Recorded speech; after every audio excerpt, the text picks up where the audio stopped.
Hi everyone.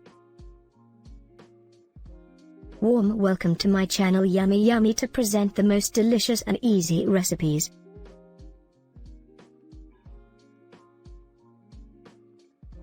We are here to enjoy cooking. I kindly request you to subscribe to my channel, add some comments and smash the like button.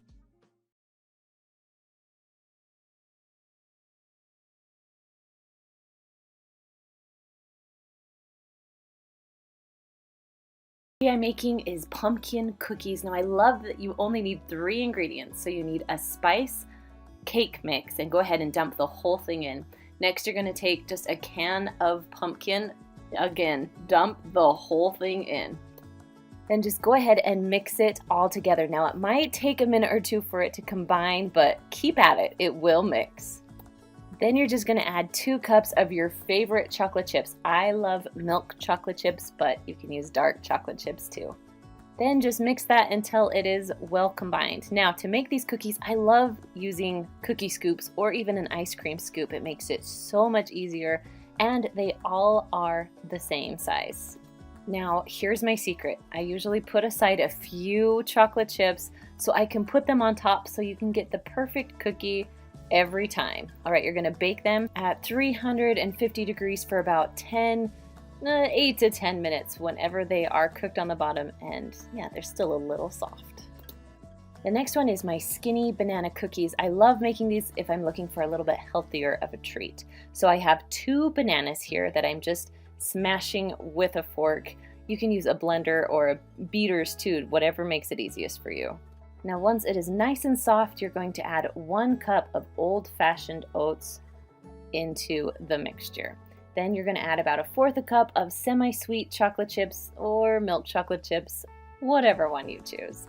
Then you're going to mix it well. It's going to take a minute to get everything wet, but just give it some time. Again, I'm using my cookie scoop because I love using it. They're all uniform and they all cook the same, so that's why I love using a cookie scoop. Now you're going to cook this at 350 degrees for about 12 to 15 minutes until they harden up and they are cute little banana cookies.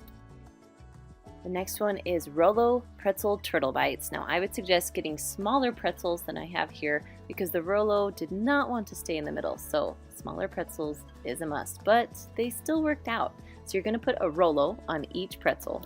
Then you're going to cook it in the oven at 350 degrees for about 3 minutes. The Rolos are going to be melty, and all you have to do is put a pecan on top and you are done.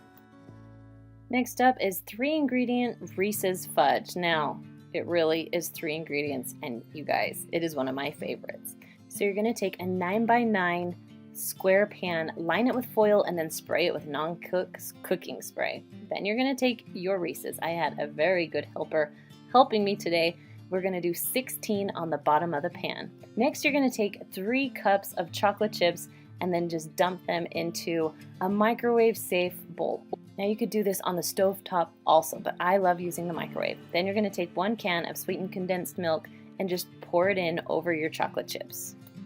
Then I like to microwave in 30-second increments and then stir in between each 30 seconds. Then stick it right back in the microwave. Now once everything is melted, it's starting to get a little bit thick. This is how we like it. So now it's time to put it onto your Reese's. We're making the rest of the fudge. Go ahead and pour it on very gently. The Reese's might come up a little bit as you're spreading, so just try and hold them down as you spread. Now it's time for the topping, and of course it needs to be Reese's. So I started out with 22 Reese's. I put 16 on the bottom, and the rest I am just crumbling up and I'm pressing down into the fudge. So when it cools and hardens, the Reese's will be stuck in there. Now I let this sit in the fridge for about 1.5 hours, and it is hardened and ready to go. So I carefully pull away my foil, and then you can cut right into it. Now I love this fudge because you don't need a candy thermometer, and it actually keeps its shape pretty well. I also love that you can see the Reese's on the bottom and on the top. Now whenever I make this fudge, it is gone instantly. Next up is my Luscious lemon cake. Now I love this because you only need 2 ingredients. So we have lemon cream pie filling and then 1 box of angel food cake. that simple. So you're gonna dump the whole bag of your angel food cake into a bowl, and then you're gonna just add in your lemon filling. Now I would suggest mixing very carefully at first because that cake mix will get all over. Once it's combined a little bit, then start using a whisk and it will make the job a little easier for you. Now I sprayed a 9x13 pan with non-stick cooking spray, and then you're just going to dump in the batter. Spread it around as evenly as you can, but don't worry, it will cook and it will even out pretty well. Now once it is pretty even, you're ready to bake it. You're going to bake it at 350 degrees for 20 minutes, and it really turns out perfect. This is angel food cake with a lemon into it. Oh, it's so good. I like to add a little bit of whipped cream and then some strawberries on top. All together, this thing tastes amazing. Next up is cookies and cream pretzels. Now you can use any pretzels for this. I found some cute little round ones, so I thought I would give those a try. So you're just going to melt some white chocolate. You can use white chocolate chips. You can use whatever you want, but I just did a little bit because I don't need a ton. This is a perfect after-school snack for my kids. So you're going to go ahead and dip your pretzels and then put them on lay out some foil, put them on the foil so they can dry. Then you're just going to add a little bit of crunched Oreos. It just gives it the perfect amount of flavor with the chocolate and the pretzels all together. It's so good. Next up is M&M Fudge. This is so simple because, again, only 3 ingredients. Now you're going to be on low medium heat. We're going to add 2 cups of semi-sweet chocolate chips and then just 1 14-ounce can of sweetened condensed milk right on top. Now as this starts to melt, you want to make sure that you keep stirring it because you don't want anything to burn onto the bottom of the stovetop. Now once it's all melted, you're going to go ahead and add 3/4 cup of those little mini baking M&Ms and just mix them just until it's combined, no more than that. Then you're going to take a 9x9 pan, make sure it's covered with foil, spray some non-stick cooking spray on it, then go ahead and spread your fudge all along the bottom of the pan. Then you're going to take the rest of your M&Ms and gently put them on top. Then you're going to press down so as the fudge hardens, the M&Ms will stay in the fudge. Now I like to keep it in the fridge for about an hour or two, let it stiffen up, and then go ahead and remove the foil. Gently cut into it, and then you're going to have perfect fudge pieces. I like these because they stay in their shape. They're not really gooey. They are perfect every time. You don't have to use a candy thermometer. It really is the easiest fudge recipe. The next recipe is banana bread, or kind of like banana cake. So you're going to start with 2 bananas. Overripe, go ahead and smash them up till it's nice and smooth. Then on top of that, you're going to add half of a package of a cake mix. Now, you can double this recipe and use the whole cake mix and add more bananas, but I didn't want a ton of banana bread, so I'm just halving the recipe today. So I use half the package. Then you're just going to add 1 egg and then mix it all together. Those are your 3 ingredients. Now once it's all mixed together and pretty smooth, I mean, you will have a little bit of banana chunks in there, which is, I think, delicious. You're going to go ahead and spray 2 small pans. Then go ahead and trying to even out your cake batter, or I guess your banana cake batter, there we go. So each pan is about filled the same.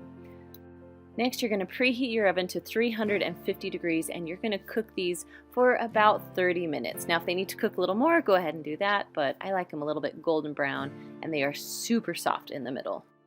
Up next is my 2 ingredient strawberry fudge. Now, this is super simple because you just need 2 ingredients. You need strawberry frosting and you need white chocolate, about 12 ounces of white chocolate. So you're going to go ahead and dump your frosting into a bowl, and then you're going to add your hardened white chocolate into it also. Now you want to make sure your bowl is microwavable. Then you're going to microwave it in 30-second increments just until everything is melted together. Now go ahead and set your frosting mixture to the side. You're going to get a 9x9 square pan. I lined mine with foil, sprayed a little bit of cooking spray, and then you can dump your strawberry fudge right into it. Now it went pretty flat on its own. Now I'm going to add just a little bit of sprinkles because, you know, I have lots of little girls and they love the sprinkles. So we're going to add a little bit of red sprinkles on top just to give it a little extra. Now I stuck mine in the fridge for about an hour until it was nice and hardened. Then you can pull it out, pull off the foil, and it's time to cut. Now I know what you're thinking. It's a little odd that it's just 2 ingredients, but I'm telling you, it is my kids' favorite kind of fudge. Now of course I need an Instant Pot recipe in here, so I'm going to make dulce de leche or homemade caramel. So we're going to start out with a 14-ounce can of sweetened condensed milk. Now I'm actually going to cook it inside of this can, so we have to take the wrapper off. Now once the wrapper is off, this is the most important part. Take the lid off. You will have an explosion or something horrible, so make sure the lid is off. Now to make it a little bit easier, you want to put something down below, so whether it's foil or a trivet, something so it's just not right sitting on the bottom. Then you're going to cover your can with aluminum foil. Now make sure it is sealed tight as you can get it. Then you're going to put your can just right on top of your trivet. Next, you're going to fill up your pot until the water is about halfway up the can. Now, although it's hard to tell here, the water is filling up, and when I'm done filling it up, it's halfway up the can. So now you're going to put the lid on, make sure that it's really tight and sealed correctly, and you're going to turn the knob to sealing. Now, depending on which kind of Instant Pot you have, this Instant Pot has a pressure cook button, or if you have a different one, it could have a manual button, but we're going high pressure all the way up to 40 minutes. When the 40 minutes is up, go ahead and turn the knob for a quick release, and then take the lid off when all the pressure has released. Now you're going to want some sort of oven mitt to pull out your can. You can use your trivet, but for me it was easier just to use my oven mitt and pull it right out. Now for my favorite part, it's time to take the foil off of the can. Now if I would have known that it was this easy to make dulce de leche, I would have made it many years ago. Now the caramel is a little thick right now. The goal is to get it nice and smooth. So I like to dump mine into a bowl and put about a half a teaspoon of vanilla on top and just start mixing. Now keep mixing because it will get smooth and it will start to set up. As soon as it sets up, you can serve it with apples. I like to serve it with a little bit of sea salt on top. Now I just had a recipe a few weeks ago where I made some caramel poke cake. That would be delicious on this poke cake. Thanks for watching. I really appreciate it. Do not forget to subscribe, and we need comments. And help me to share my channel by smashing the like button, that really does help.